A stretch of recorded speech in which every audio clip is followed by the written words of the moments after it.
أعوذ بالله من الشيطان الرجيم. بسم الله الرحمن الرحيم. الحمد لله رب العالمين، والصلاة والسلام على أشرف الخلائق أجمعين، سيدنا وسيد الأولين والآخرين، حبيبنا وحبيب إله العالمين، إمام المرسلين وخاتم النبيين، أبي القاسم المصطفى محمد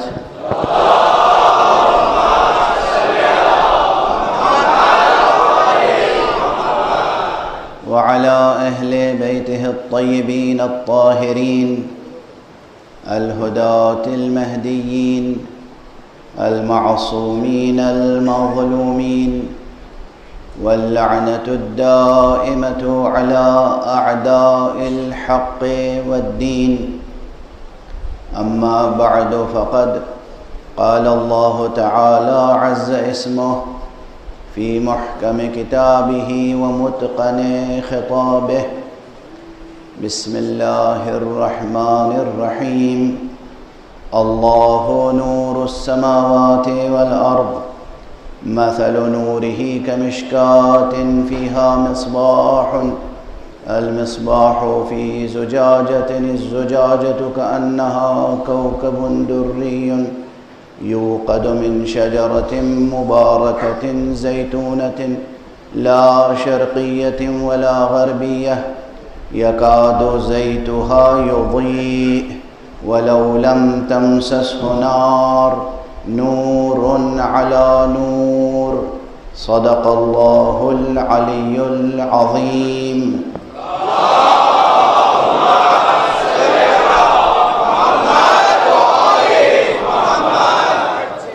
ایک مرتبہ اور بلند تر صلوات پڑھیں.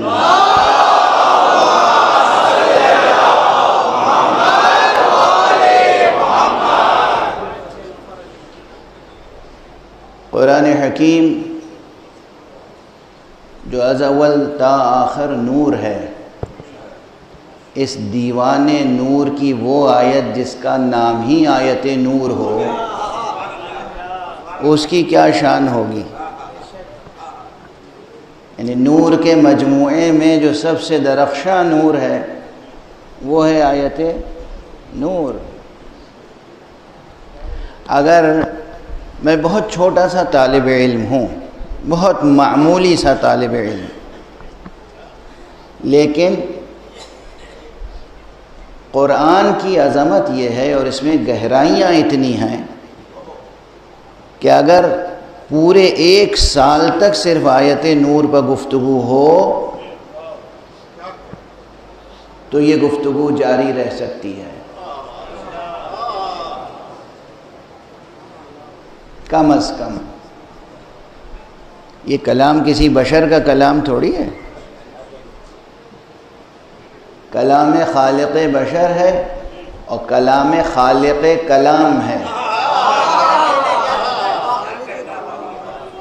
کلام خالق کلام ہے. اور پھر شان یہ ہے بھئی قرآن مجید کی ہر آیت نور ہے. خدا کی قسم یاد رکھیے گا، یہ پھر جوڑ رہی ہے بات وہاں سے کہ قرآن کی تلاوت کریں یا صرف ترجمہ پڑھ لیں. ترجمے کی اپنی اہمیت ہے، ترجمہ ضرور پڑھیں، مگر یہ اصل متن قرآن جو لوگ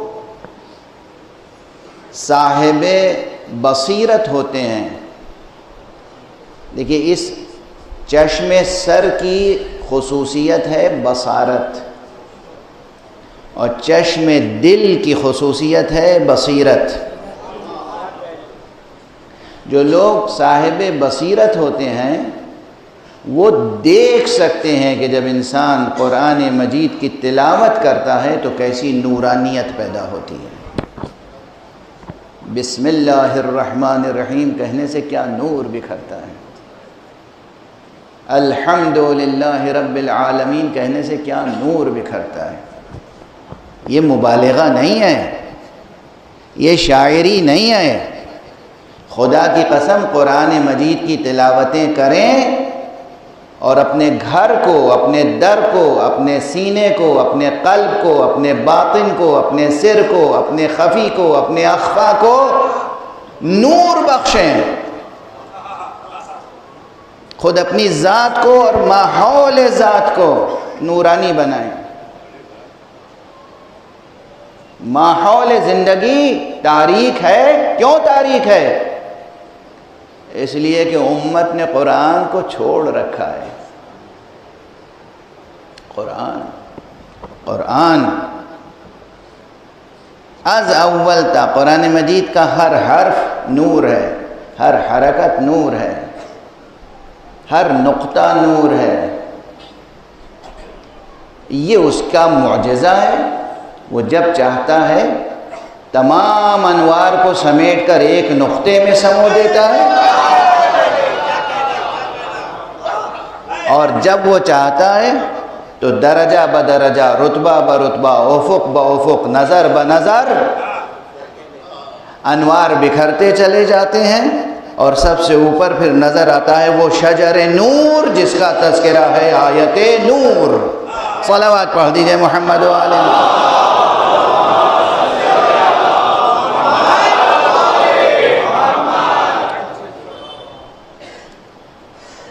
کل جو بات میں نے کہی تھی وہ بہت کلیدی تھی. قفل ابجد کی کلید تھی وہ بات. اب قفل ابجد کسے کہتے ہیں؟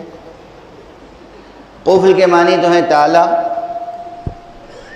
اب بھی بہت سے ایسے وہ صندوق ملتے ہیں اور ایسی بریف کیس آتی ہے کہ جس میں الفیبٹس ہوتے ہیں یا نمبر ہوتے ہیں. اب وہ نمبر کے ذریعے سے بند ہو جاتی ہے اور نمبر کے ذریعے سے کھل جاتی ہے نا. تو جو حروف یا لیٹرز کے ذریعے سے تالا کھلتا ہو اور بند ہوتا ہو اسے کہتے ہیں قفل ابجد. یہ سمجھ لیجئے آسانی کے لیے، بچوں کے سمجھانے کے لیے. اب یہ استعاراتی طور پر یا مجازی طور پر بہت سے اور معانی میں استعمال ہوتا ہے. یعنی جہاں عبارتیں ہوں گہری، تہدار، اہم، جہاں تہ در تہ مضامین ہوں، وہاں وہ نقطہ یا وہ جملہ جو اس تمام تہدار مضمون کی کنجی ہو کہ وہاں سے شروع کریں تو بات کھلتی چلی جائے، اسے کہہ رہا ہوں کلید قفل ابجد. وہ ایک بات کہی تھی کہ یہ آیت کریمہ جو ہے آیت نور، اس میں تہ در تہ تشبیہ اور استعارہ ہے. تشبیہ ہے اور استعارہ ہے اور اس کے اوپر تشبیہ ہے، اور تشبیہ کا پورا ایک نظام قائم کیا گیا ہے. کیوں؟ لیکن اس سب کے اندر بنیادی چیز، موضوع کیا ہے؟ ایک رخ کا لفظ کیا تھا، اللہ نور السماوات والارض. اللہ آسمانوں اور زمینوں کا نور ہے. تو بعض مفسرین نے اس کے بہت سامنے کے معنی لیے، اور وہ معنی یہ ہے کہ دراصل اس کے معنی ہے کہ اللہ آسمانوں اور زمینوں کا منور ہے، یعنی ہر شے کو نور بخشنے والا ہے، نور عطا کرنے والا ہے، روشن کرنے والا ہے. واضح ہے؟ اچھا، روشن کرنے میں بھی دو پہلو ہوتے ہیں کم از کم. ایک ظاہری پہلو، مادی پہلو، فزیکل پہلو، میٹیریل پہلو. یہ سورج جو روزانہ طلوع ہوتا ہے، یہ کس چیز کو روشن کرتا ہے؟ یہ سورج کس چیز کو روشن کرتا ہے؟ دنیا میں جو مادی چیزیں ہیں انہیں روشن کر دیتا ہے. زمین نظر آنے لگتی ہے، دریا، سمندر، درخت، پہاڑ، سبززار، چمن، گلزار، خود انسان ایک دوسرے کا چہرہ دیکھنے لگتے ہیں سورج کی روشنی میں. مگر سورج کی روشنی میں چہرہ ہی نظر آتا ہے، دل نہیں نظر آتا.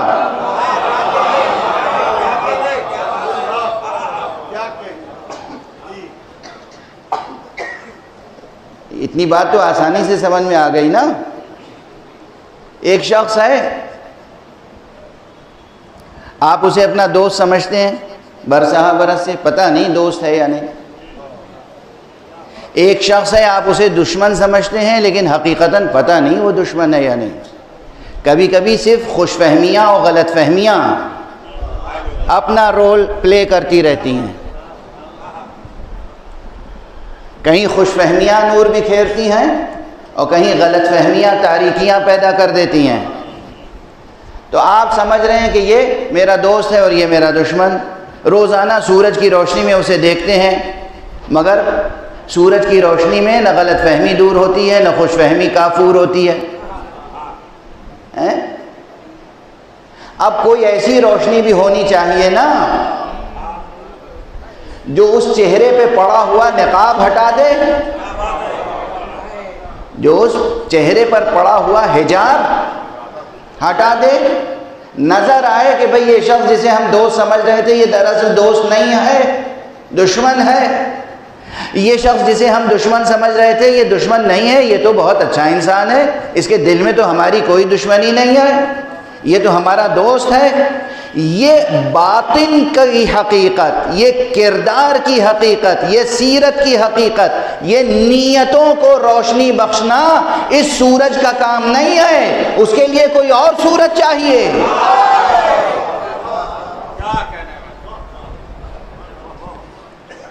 دیکھیں ان مجلسوں سے دوست اور دشمن کی پہچان بھی اگر لے کے ہم اپنی زندگی کو سنوار نہ سکے تو پھر سرکار سید الشہداء کے تذکرے کے انوار اور اقدار کیسے سامنے آئیں گے، اس سے کیسے فائدہ اٹھائیں گے؟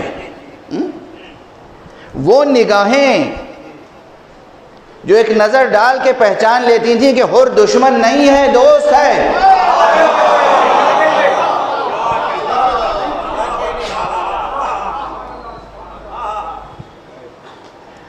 ان نگاہوں میں کون سا نور ہے؟ یہ سورج کا دیا ہوا نور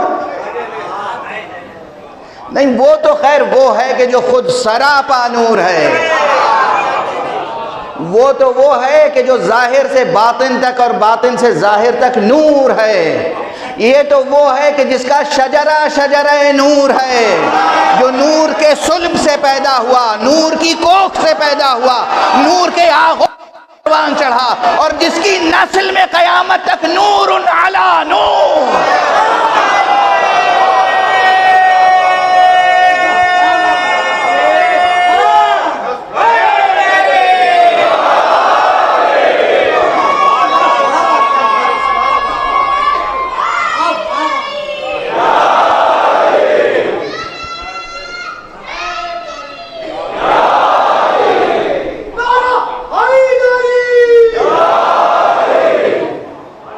یہ وہ نور ہے،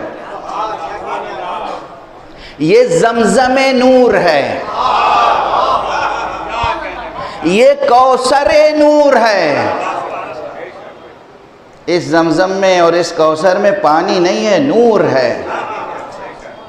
اس کی نسل میں نور ہی نور ہے، نور علی نور. لیکن اس ذات گرامی، اس سرچشمہ نور کہ ذکر میں شرکت کر کے، اس کی یاد میں قائم ہونے والی مجلسوں میں شرکت کر کے عام انسانوں کو کیا ملتا ہے؟ خدا کی قسم دونوں چیزیں ملتی ہیں، آنکھیں بھی روشن ہوتی ہیں، دل بھی روشن ہوتا ہے. آنکھوں میں پڑا ہوا گرد و غبار ان کے غم میں بہنے والے آنسوؤں سے دھل جاتا ہے،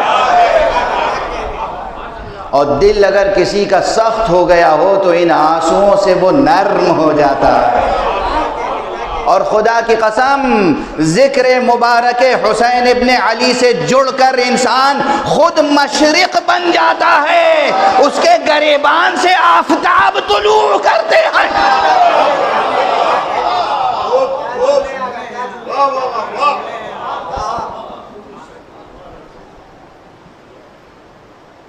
اسے پھر عرض کر رہا ہوں، خطابت و شاعری نہ سمجھیے گا. اس تذکرے کا مقصد ہی یہی ہے، آپ اپنے کو تو پہچانیں، اپنے کو پہچانیں. خدا بے نیاز ہے، خدا کی قسم بے نیاز، بے غرض، بے نیاز. غنی علی الاطلاق، ہر شے سے مستغنی۔ وہ اپنے آپ کو پہچنواتا کیوں ہے؟ اسے شوق ہے پہچنوانا جائے۔ ایک بہت عام کانسیپٹ ہے کہ اسے شوق ہے کہ وہ پہچانا جائے۔ نعوذ باللہ، نعوذ باللہ، 100,000 بار نعوذ باللہ۔ وہ کیوں چاہتا ہے کہ آپ اسے پہچانیں؟ اس کی کوئی غرض نہیں ہے۔ اس کو اگر آپ نے پہچان لیا تو آپ اپنے نفس میں وہ عزت محسوس کریں گے کہ میں وہ ہوں جو اسے پہچانتا ہوں۔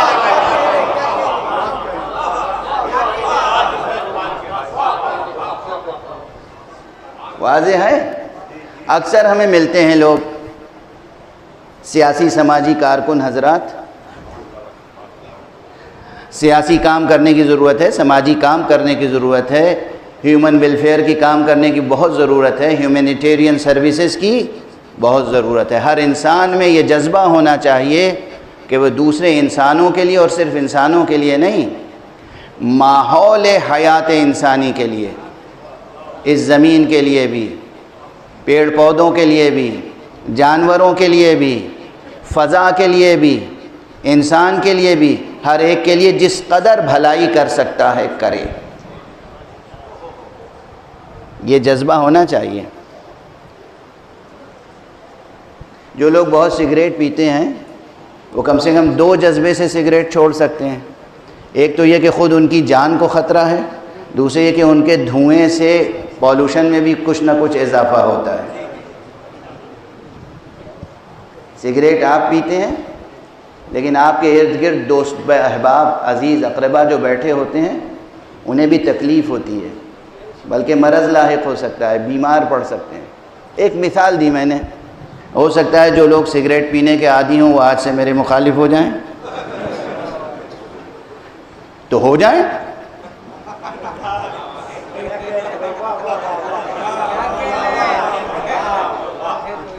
اس خوف سے کہ وہ مخالف ہو جائیں گے میں یہ کہنا تو نہیں چھوڑوں گا کہ بھائی سگریٹ میں نقصان ہے، اس ڈر سے کہ یہ مخالف ہو جائیں گے، وہ مخالف ہو جائیں گے، تو میں یہ کہنا تو نہیں چھوڑ دوں گا کہ سگریٹ پینا نقصان دہ ہے، پولوشن بھی ہوتا ہے اور آپ کے دل، جگر، پھیپھڑے سب خراب ہوتے ہیں، آپ کی عمر کم ہو جاتی ہے۔ بہرحال کہنا یہ کہ آپ اپنی ذات سے بھی ہمدردی کریں اور ماحول حیات ایسا ماحول بنائیں جو انسان دوست ماحول ہو، ہر چیز کا خیال رکھیں۔ بہرحال یہ جملہ تو درمیان میں آ گیا۔ عرض یہ کر رہا تھا کہ ذکر مبارک حضرت سید الشہداء ابو عبداللہ الحسین علیہ السلام،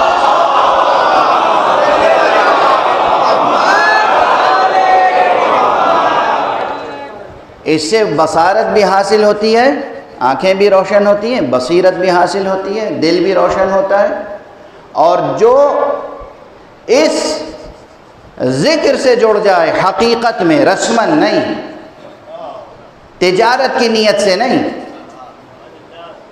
کاروباری ذہن لے کر نہیں، شہرت کی غرض سے نہیں، کسی اور غرض سے نہیں، اس کا وجود نورانی ہو جاتا ہے، اور اس سب نور کا سرچشمہ کیا ہے؟ حق سبحانہ و تعالیٰ سے نسبت۔ اس نسبت کو قائم رکھیں، اس شناخت اور پہچان کو قائم رکھیں۔ اللہ نے کیوں اپنے کو پہچانوایا؟ اسے کوئی غرض نہیں ہے تاکہ آپ صاحب امتیاز ہو جائیں، تاکہ آپ مفتخر ہو جائیں، تاکہ آپ اپنی اہمیت کے قائل ہو جائیں۔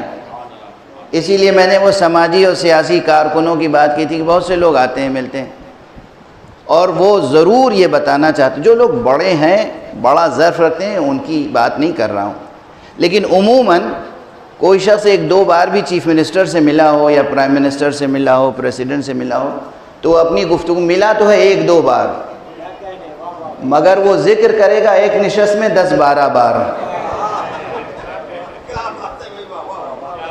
شاید اس سے بھی زیادہ ہر مولانا کوئی کام ہو تو مجھے بتائیے گا، چیف منسٹر تک میری رسائی ہے۔ مولانا کوئی بات ہو تو مجھے ضرور بتائیے گا، پرائم منسٹر سے میں کہہ کے کروا دوں گا۔ پرائم منسٹر تو آپ کو یاد بھی نہیں ہوں گے، آپ یاد بھی نہیں ہوں گے پرائم منسٹر کو یا چیف منسٹر کو، مگر آپ بار بار اپنی حیثیت بتا رہے ہیں کہ میں اسے جانتا ہوں، میں اسے پہچانتا ہوں۔ خدا اسی لیے چاہتا ہے مجھے پہچان لو۔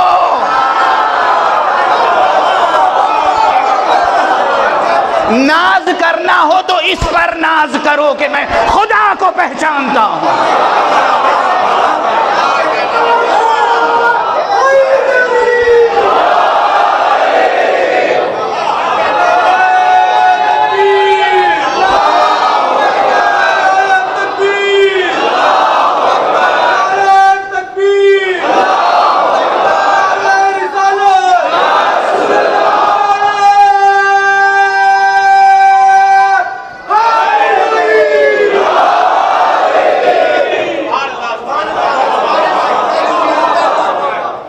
ناز کرنا ہے تو کس پر ناز کرو گے؟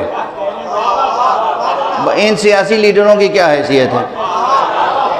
جب تک کرسی پر ہیں، جس دن الیکشن ہار گئے پھر کیا ہوگا؟ اب وہ جو صبح سے شام تک تذکرہ کرتے تھے میں انہیں جانتا ہوں، میرے بڑے اچھے تعلقات ہیں، جس دن وہ ہاریں گے دوسرے دن نہیں میرے ان سے کوئی تعلقات نہیں۔ آگے جو دوسرا لیڈر آیا ہے ابھر کے، کہیں اس سے دوری نہ ہو جائے۔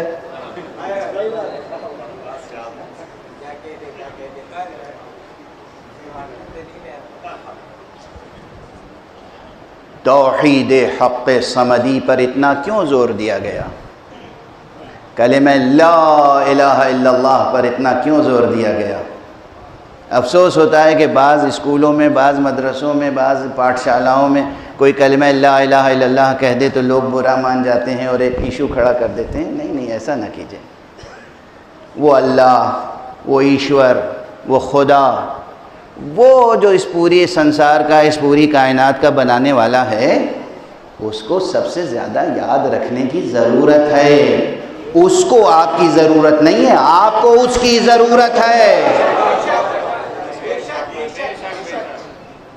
توحید، خدا شناسی، اور صرف اس لیے خدا، آپ سمجھتے ہیں لا الہ الا اللہ کہتے ہیں تو خدا کو سرور آ جاتا ہے، وہ خوش ہوتا ہے؟ محتاج ہے وہ۔ آپ اللہ اکبر کہتے ہیں تو اسے بڑائی مل جاتی ہے، آپ اس کے سامنے جھک جاتے ہیں تو وہ عظیم ہو جاتا ہے، آپ اس کے سامنے سجدہ کرتے ہیں تو وہ اعلیٰ ہو جاتا ہے۔ آپ یہ سمجھتے ہیں جتنی آپ کے پیشانی اس کے سامنے جھکے گی اتنی ہی آپ سرفراز ہوں گے۔ خدا کی قسم، جو اخلاص کے ساتھ، معرفت کے ساتھ، خلوص کے ساتھ، اپنے پورے ارادے اور اختیار کے ساتھ خدا کے سامنے سجدے میں اپنی پیشانی رکھ دے اس خاک پر، پھر وہ خدا کے علاوہ دنیا کی کوئی طاقت اس کے سر کو اپنے سامنے جھکا نہیں سکتی۔ جب بھی کوئی جھکانا چاہے گا تو اسے ایک کرن کی طرح، بلکہ ایک نور کے سرچشمے کی طرح ایک اس کے سامنے جملہ آئے گا، ان مثلی لا یبایع مثلا، مجھ جیسا اس جیسے کی بیعت نہیں کرتا۔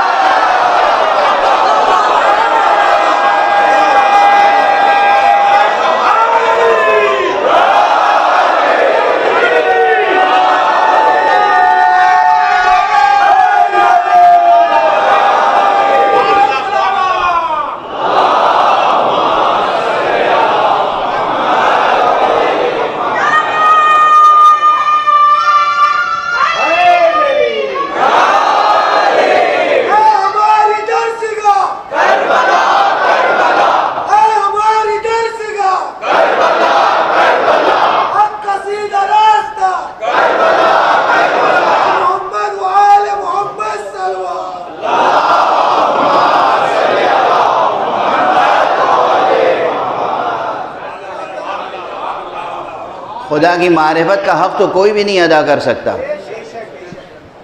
لیکن ذرا سی بھی خدا کی شناخت ہو جائے، ذرا سی معرفت حاصل ہو جائے، ذرا سا رشتہ برقرار ہو جائے خدا سے، تو خدا کی قسم پھر ہر انسان کی یہ کیفیت ہو سکتی ہے، ہم تمہارے سامنے کیوں سر جھکائیں، ہم خدا رکھتے ہیں، ہم بھی خدا رکھتے ہیں۔ تم کیا رکھتے ہو؟ ایٹم بم رکھتے ہو۔ تم کیا رکھتے ہو؟ توپیں بہت اچھی بناتے ہو۔ تم کیا رکھتے ہو؟ پیٹرول رکھتے ہو۔ تم کیا رکھتے ہو؟ گیس رکھتے ہو۔ تم کیا رکھتے ہو؟ بہت بڑی فوج رکھتے ہو۔ ہم بھی خدا رکھتے ہیں۔ صلوات پڑھ دیجئے محمد۔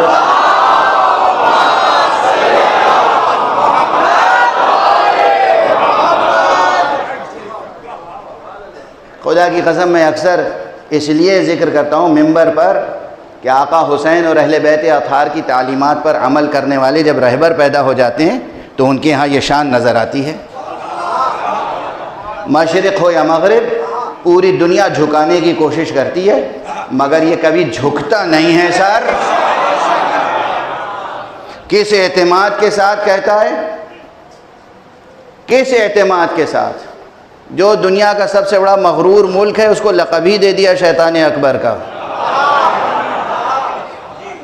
اور میرا میدان سیاست نہیں ہے لیکن ایک جملہ عرض کروں، جو لوگ نیوز بیٹھ کے انالائز کرتے ہیں اور حالات اور سچویشنز اور یہ میڈیا، یہ تو ایک آج کل ایک عجیب و غریب چیز ہے۔ میڈیا بہت عجیب چیز ہے، بہت عجیب۔ بہت پرانی بات ہے، 1992 میں یا 93 میں لاس اینجلس گیا تھا امریکہ، تو وہاں کچھ جوانوں نے، مسلمان جوانوں نے، اس کے ساتھ کچھ یقیناً غیر مسلم جوان بھی تھے، سب ملے، مومن غیر مومن سب 60-70 کے قریب بچے تھے، جوان نوجوان، جو میڈیا میں اور جرنلزم میں کام کر رہے تھے اور جرنلزم کے کورسز کر کے نہیں آ رہے تھے اس فیلڈ میں کام کرنے کے لیے۔ خیر انہوں نے ایک سیمینار، چھوٹا سا سیمینار، اب نیا لفظ بناؤ، سیمینار ایک چھوٹا سا ایک گیدرنگ تھی، وہاں سوال جواب، کوشچن آنسر۔ تو انہوں نے جو پہلا سوال کیا کہ آپ کا جرنلزم کے بارے میں کیا خیال ہے، تو کچھ تو سنجیدگی سے اور کچھ حصے مزاح کے ساتھ میں نے کہا کہ اسلام نے غیبت کو گناہ قرار دیا تھا، آپ نے اسے فن بنا لیا ہے۔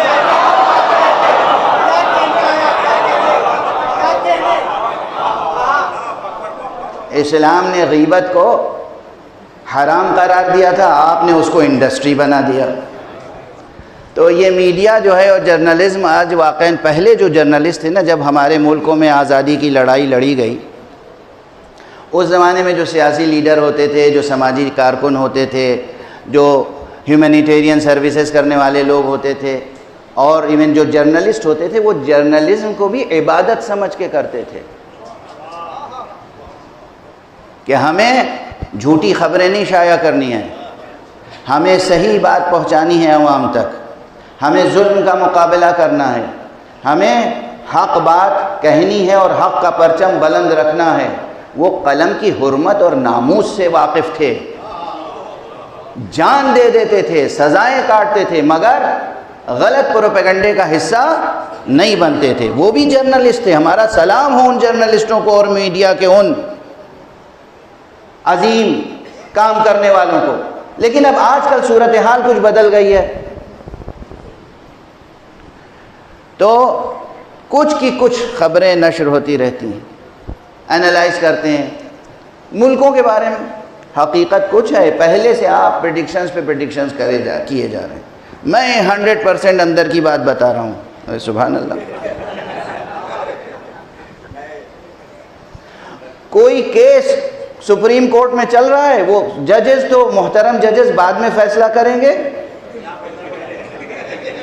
یہ جو میڈیا میں ٹیلی ویژن اینکرز ہیں یہ لوگ پہلے ہی فیصلہ سنا دیتے ہیں، ہے نا یہ مصیبت؟ سپریم کورٹ کے لیے بھی یہ مصیبت ہے، سپریم کورٹ کے لیے بھی یہ مصیبت ہے، عوام کے لیے بھی مصیبت ہے۔ بہرحال اللہ کرے کہ یہ میڈیا اور جرنلزم کا فن اپنی عظمتوں اور حرمتوں کے ساتھ باقی رہے۔ میں جو بات عرض کرنا چاہ رہا ہوں، مثلاً ایران، مثال دے رہا ہوں، مثلاً آیت اللہ العظمیٰ خامنئی رہبر انقلاب اسلامی،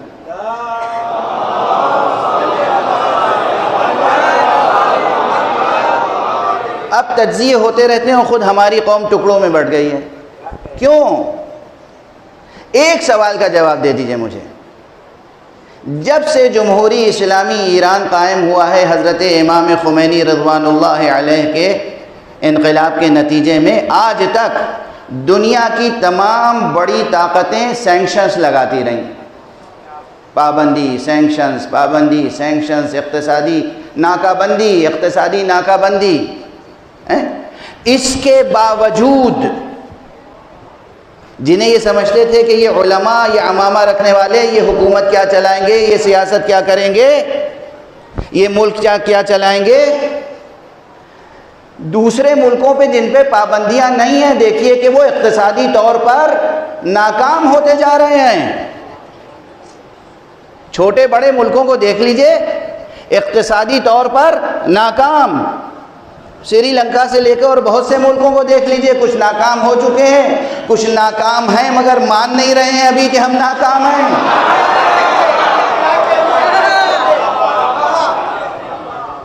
کچھ یہ جد و جہد کر رہے ہیں کہ ناکامی سے بچ جائیں، یہ سب کچھ، مگر تعلیم کے میدان میں، سائنس کے میدان میں، ریسرچ کے میدان میں، طب میڈیکل سائنس کے میدان میں، پریکٹیکلی ہاسپٹلز، انٹرنیشنل اسٹینڈرڈ کے ہاسپٹلز تعمیر کرنے کے میدان میں، ہر اعتبار سے اتنی ترقی کی ہے سینکشنز کے باوجود ایران نے۔ میں کہتا ہوں یہ صرف معجزہ ہے اس پرچم کا جس پر لا الہ الا اللہ لکھا ہوا ہے، اور اس رہبر کی تاثیر ہے جس کے دل پر لا الہ الا اللہ لکھا ہوا ہے۔ صلوات پڑھ دیں محمد و آلہ۔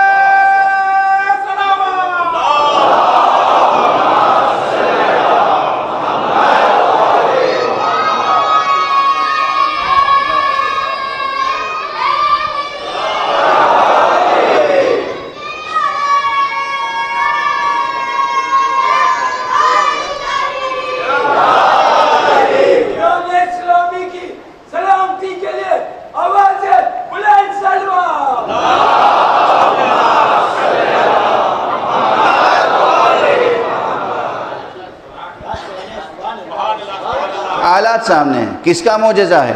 توحید حق سمدی۔ ہم خدا رکھتے ہیں، ہم امریکہ کے سامنے کیوں جھک جائیں؟ ہم خدا رکھتے ہیں، ہم کسی اور کے سامنے کیوں جھک جائیں؟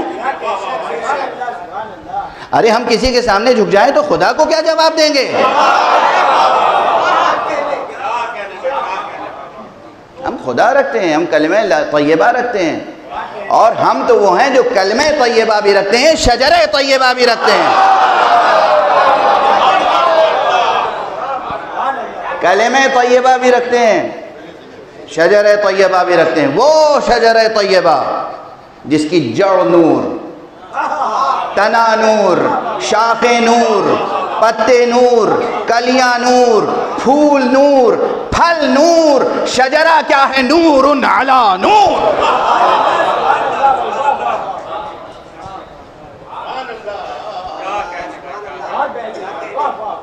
یہ جو میں مثال دے دیتا ہوں ایران کی اور خامنئی صاحب کی، تو ظاہر ہے صرف ایک مثال ہے، مثال ہے تاکہ آپ کے سامنے مثال رہے کہ اگر ایمان درست ہو، یقین محکم ہو، پوری دنیا مل کے مخالفت کرے تب بھی سر جھکتا نہیں ہے، سر جھکتا نہیں۔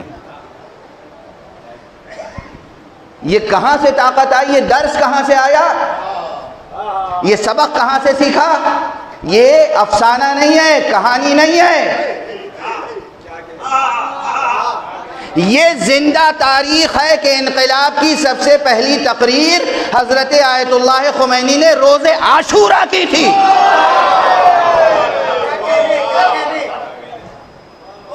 روز عاشورہ حسینی۔ اس کے معنی کیا ہے؟ دست ادب جوڑ کے عرض کر رہا ہوں، جہاں تک میرے عزاداران حسینی سماعت فرما رہے ہیں، عزاداری سوگواری ہے، عزاداری غم منانا ہے، عزاداری آنسو بہانا ہے، عزاداری ماتم کرنا ہے، مگر عزاداری دشمن کے آگے سر تسلیم خم کرنا نہیں ہے۔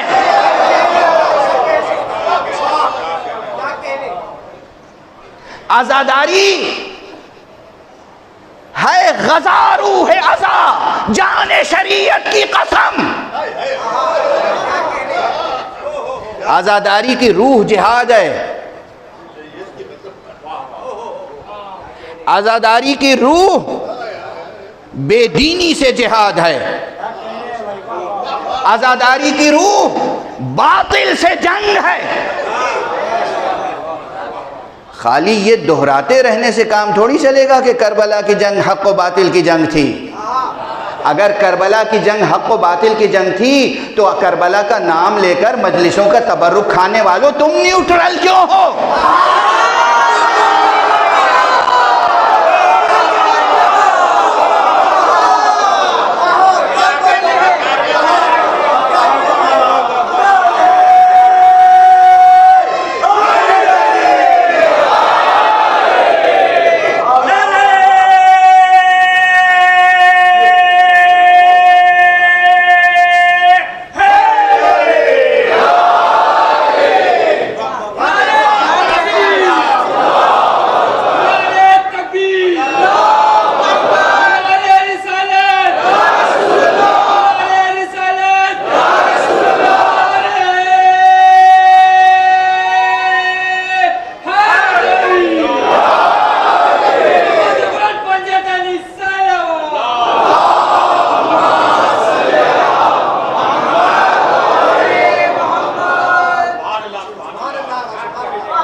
خدا کی قسم، قرآن کی قسم، اس دل پر نور کی قسم جس پر قرآن نازل ہوا، اس کے پورے شجر نور کی قسم، کربلا حق و باطل کی جنگ تھی۔ اور ایک جملہ بدل دوں، آج سے یہ نہ کہیے گا کربلا حق و باطل کی جنگ تھی، کربلا حق و باطل کی جنگ ہے۔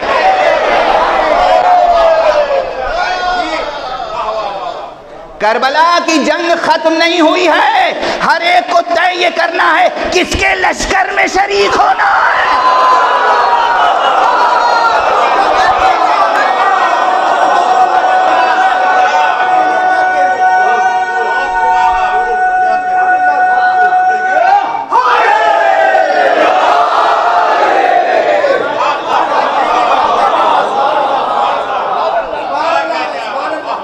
کربلا کی جنگ تھی نہیں،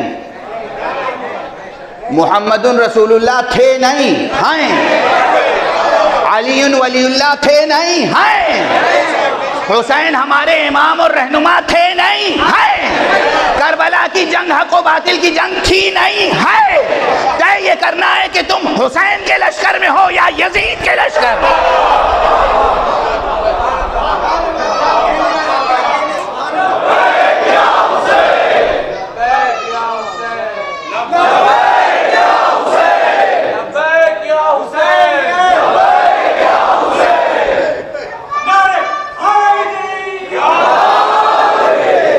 ہر شخص، ہر فرد، ہر مرد، ہر عورت، ہر وہ بچہ جو سن تمیز تک پہنچ چکا ہو، ہر وہ بچہ جو سفید اور کالے رنگوں کو پہچانتا ہو،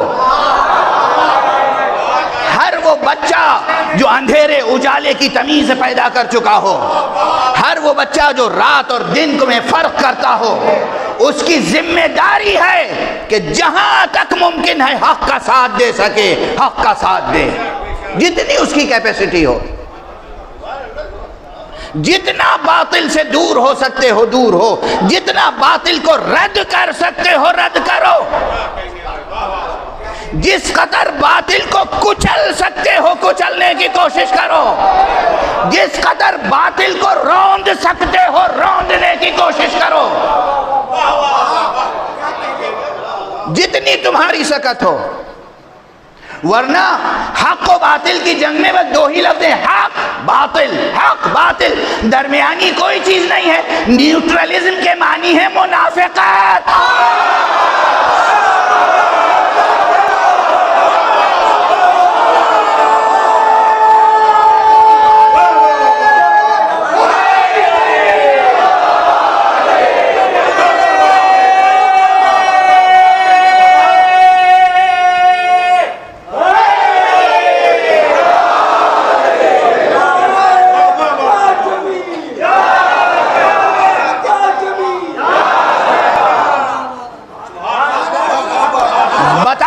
دنیا کو کہ ہم خدا رکھتے ہیں، اٹھو اور بتاؤ کہ ہم خدا رکھتے ہیں۔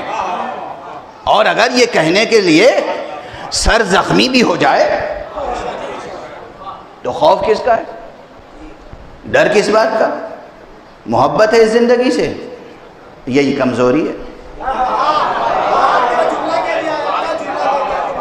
ساری کمزوری ہے، یہ ساری کمزوری انسان کی یہ ہے کہ محبت ہے کس سے؟ اس زندگی سے۔ زندگی سے تو عشق ہونا چاہیے، مگر اس زندگی سے نہیں، اس زندگی سے۔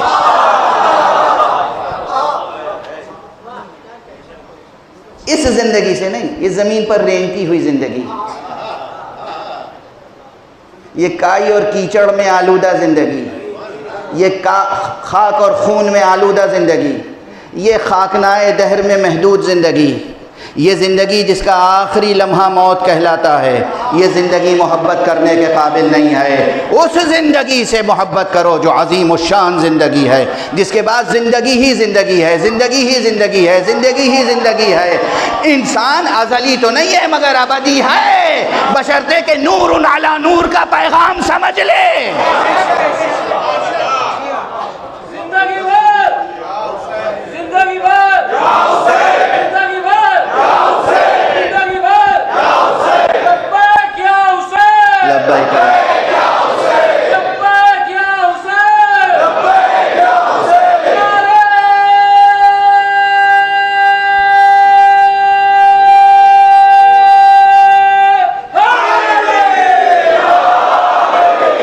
عزیزو فرش عزا سے اٹھو تو بتاؤ دنیا کو کہ ہم خدا رکھتے ہیں۔ اور جب کوئی پوچھے کہ کس نے کہا تم سے کہ خدا بھی ہے، کہنا حسین نے کہا ہے۔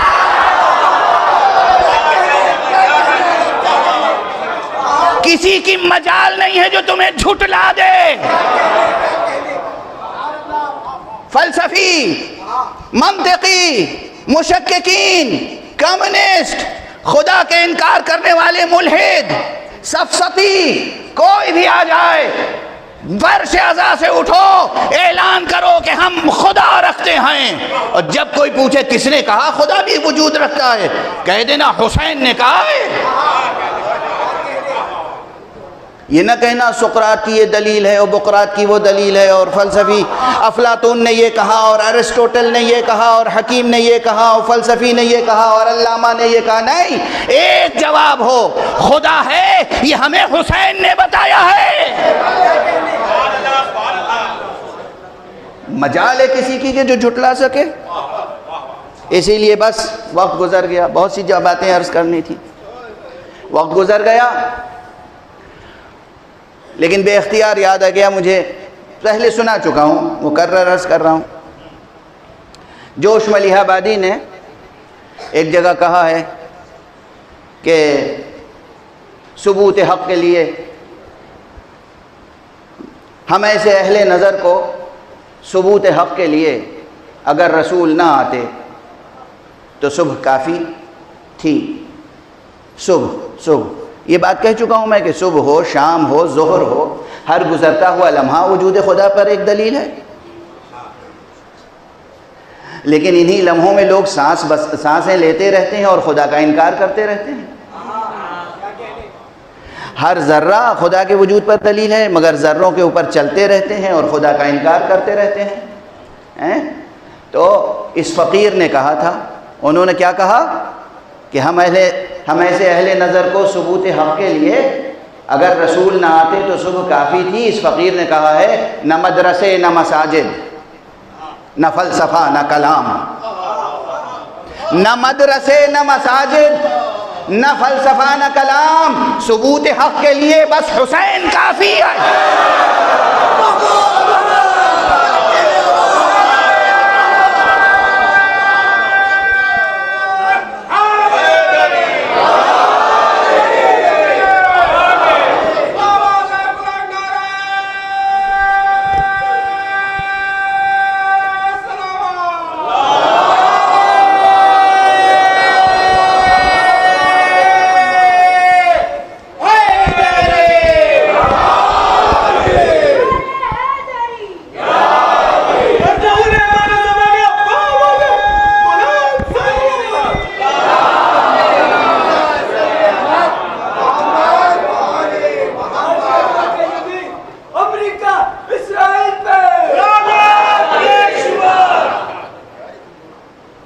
مجھے بھی تقریر کرنے دیں،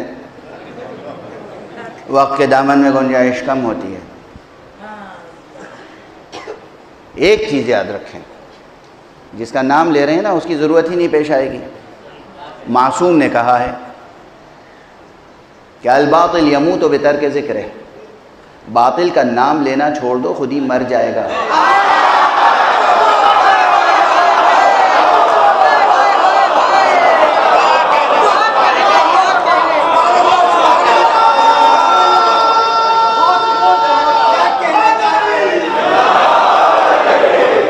یہ میں نہیں کہہ رہا ہوں، مولا نے کہا ہے، معصوم کا پیغام ہے۔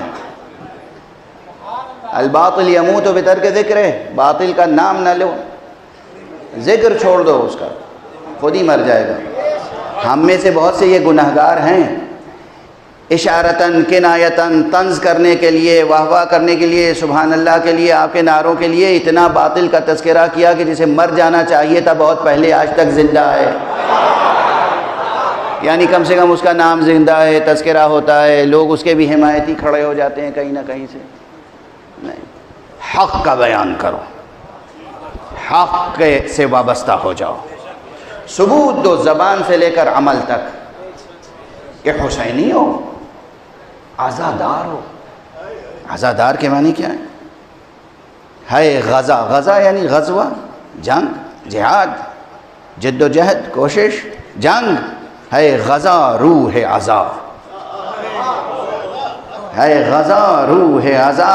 یہ غزہ غذا نہیں ہے، غزہ ہے، غین زے الف، دال ذال والا غذا نہیں ہے، یہ رے زے والا زے ہے غزہ روح عزا، جان شریعت کی قسم۔ یہ یاد رکھیں آپ، بے دینی کے خلاف کام کرنے کا نام ہے عزاداری، باطل کے خلاف کام کرنے کا نام ہے عزاداری۔ آنکھوں میں آنسو ہو مگر دل میں کمزوری نہ ہو، ہاتھوں میں اتنی قوت ہو کہ جب مولا کی مرضی ہو علم ہاتھ میں اٹھائیں اور جب مولا کی مرضی ہو شمشیر ہاتھ میں اٹھا لیں۔ مولا کی پابند، زندگی کی ضرورتیں پوری ہونی چاہیے، انسانوں کی خدمت ہونی چاہیے، ماحول زندگی کو شر سے پاک کرنا ہے، ماحول زندگی کو انسان دوست ماحول بنانا ہے، اور انسان دوست ماحول یعنی حق پسند ماحول۔ بس گفتگو ختم کر رہا ہوں، روک رہا ہوں، بہت کچھ عرض کرنا چاہتا تھا لیکن تسلسل بیان کچھ اس طرف آگے بڑھتا چلا گیا۔ اس طرح مجلسوں میں آپ جس طرح انہماک سے شرکت کر رہے ہیں، تمام مجلسوں کی بات کر رہا ہوں، مجلسوں میں شرکتیں کم نہ ہوں۔ یہ جو نیا کلچر آ گیا ہے 2 سال کے کووڈ کی وجہ سے کہ کچھ لوگوں نے گھروں پر بیٹھ کر صرف چینلوں کے ذریعے سے اور انٹرنیٹ کے ذریعے سے مجلس اعضاء میں شرکت کرتے ہیں، اس کا بھی اپنا ثواب ہے، لیکن اپنے گھر سے نکلیں، جتنے قدم چل کے آپ آئیں گے فرش اعضاء تک اس کا ثواب ہے۔ مجلس میں شرکت کریں، ان مجلسوں میں معصوم کے انوار شریک ہوتے ہیں، ان مجلسوں میں ملائکہ شریک ہوتے ہیں، ان مجلسوں میں فرشتے شریک ہوتے ہیں، ان مجلسوں کی سعادتوں اور برکتوں کو اپنے دامن میں سمیٹیں، مجلسوں میں شرکت کریں، اور جو پیام حسینی کو لے کر، جو پرچم حسینی کو لے کر جلوس اعضاء برآمد ہوتے ہیں ان میں بھی شرکت میں کمی نہ آئے۔ ہاں، صفائی سے، ڈسپلن سے، احتیاط سے، سب کو پیغام حسین دینے کے لیے آپ کی آنکھوں میں آنسو ہوں اور ساری انسانیت کے لیے آپ کے دل میں ہمدردی ہو، اس طرح شریک ہوں۔ مجھ سے آج التماس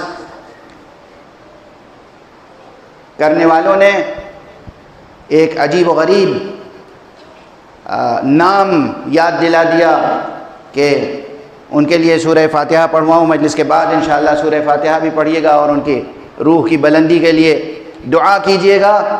اس بمبئی میں عزاداری کے فروغ میں اور خصوصیت کے ساتھ جو جلوس اعضاء ہے، شام غریباں کا جلوس، عاشور کا جلوس اور جتنے بھی جلوس نکلتے ہیں، ان جلوسوں کو قائم کرنے میں اور فروغ دینے میں حضرت علامہ عباس رضوی مرحوم کا بہت کنٹریبیوشن ہے۔ بھلائیے گا نہیں اس نام کو، ان کے لیے سورہ فاتحہ سے ان کی روح کو شاد کیجیے گا اور جلوسوں میں شرکت کیجیے گا خصوصیت کے ساتھ۔ مجلس اعضاء حسین اور جلوس حسین، جلوس ماتم، جلوس اعضاء، اس کی رونق میں کمی نہ آنے پائے۔ اگر کوئی کمی آ گئی تو ہم امام کو منہ دکھانے کے قابل نہیں رہے۔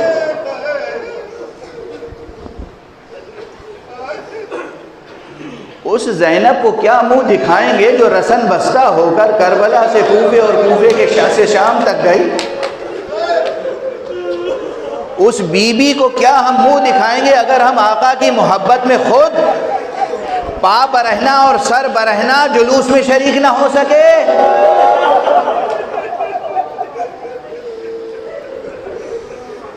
اعلان نام حسین و پیغام حسین بہت بڑا مذہبی فریضہ بھی ہے، انسانی فریضہ بھی ہے۔ ہر انسان کو یہ بتانا ہے کہ امام حسین کون تھے۔ امام حسین وہ تھے جنہوں نے انسان کی حقیقی آزادی اور حریت کے لیے، انسان کی سربلندی کے لیے، انسان کی سرفرازی کے لیے، اقدار انسانی کے لیے، ہیومن ویلیوز کے لیے، امن اور انصاف کے لیے، پیس اور جسٹس کے لیے اور فریڈم کے لیے قربانی دے دی۔ اور کیسی کیسی قربانیاں اور کیسی کیسی مثالیں قائم کی۔ بس چند جملے کہہ کر گفتگو کو تمام کر دوں۔ ویسے تو یہ جملہ یاد رکھیے گا اس فقیر کا کہ ہمارے یہ معصومین تو وہ ہیں جو سراپا نور ہیں، عرش نشیں ہیں، فلک نشیں ہیں، فردوس نشیں ہیں، مالک فردوس ہیں، انہیں اس خاک نائے دہر میں آنے کی کیا ضرورت تھی؟ یہ ان کا تشریف لانا اس زمین پر یہ خود قربانی ہے۔ ان کی زندگی روز اول سے روز آخر تک قربانیوں پر مشتمل ہے۔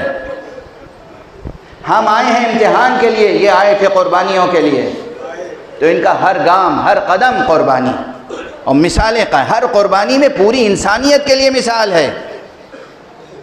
وہ صحرائے عرب جس میں دور دور تک پانی نہیں ملتا تھا، اپنے عزیزوں کے لیے، اپنے گھرانے کے لیے اور اپنے ساتھیوں کے لیے، اپنے اصحاب اور احباب کے لیے، اپنے دوستوں کے لیے اور جانثاروں کے لیے پانی ذخیرہ کر کے چلے ہیں آقا حسین، مگر سامنے سے بظاہر دشمن کا ایک رسالہ آ گیا۔ کیا کیا آقا نے؟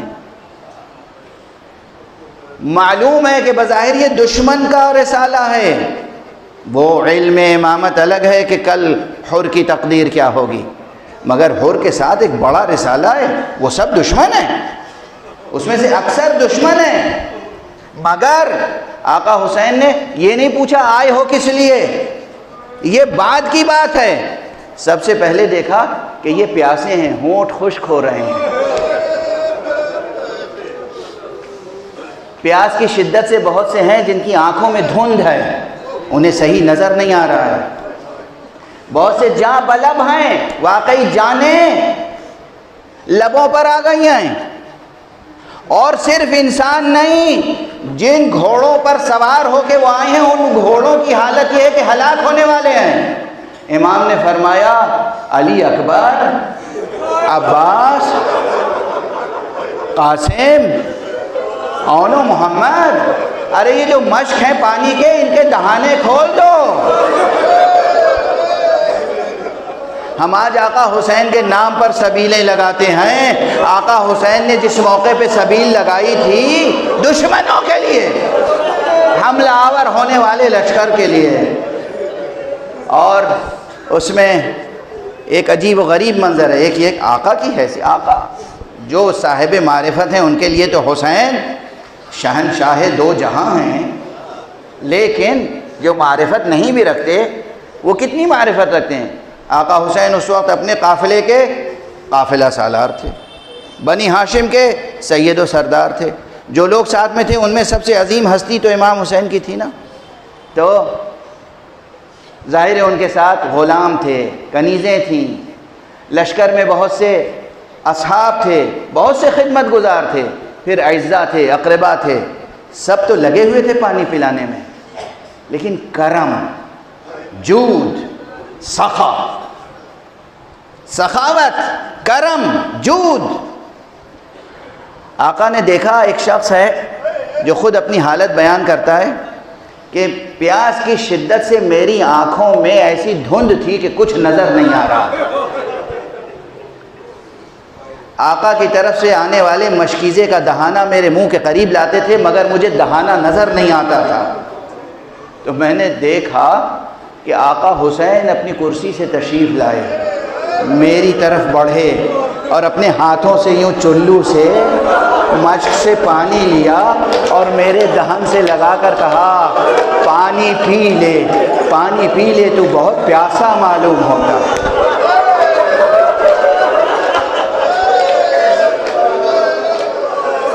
قربان ہو جائیں ہماری جانیں اس سید الشہداء، سید الشہداء، ابو الشہداء ابو عبداللہ الحسین پر۔ وقت ختم ہو گیا، بس یہی جملہ کہتا ہوں، سارے ذاکرین کہتے ہیں یہ وہ حسین ہیں جنہیں علم ہے کہ روز عاشوراء خیام حسینی سے ایک ہی آواز بلند ہو رہی ہوگی، ہر بچے کی زبان پر ہوگا العطش، العطش۔ بچے کہہ رہے ہوں گے بھیا علی اکبر العطش، بچے کہہ رہے ہوں گے چچا عباس العطش، اور یہ جانے والے بھی جنگاہ کربلا میں ایک ایک کر کے جائیں گے اور پیاسے اپنا سر نظر مولا کر دیں گے۔ انا للہ وانا الیہ راجعون، رضا بقضائہ وتسلیما لامرہ۔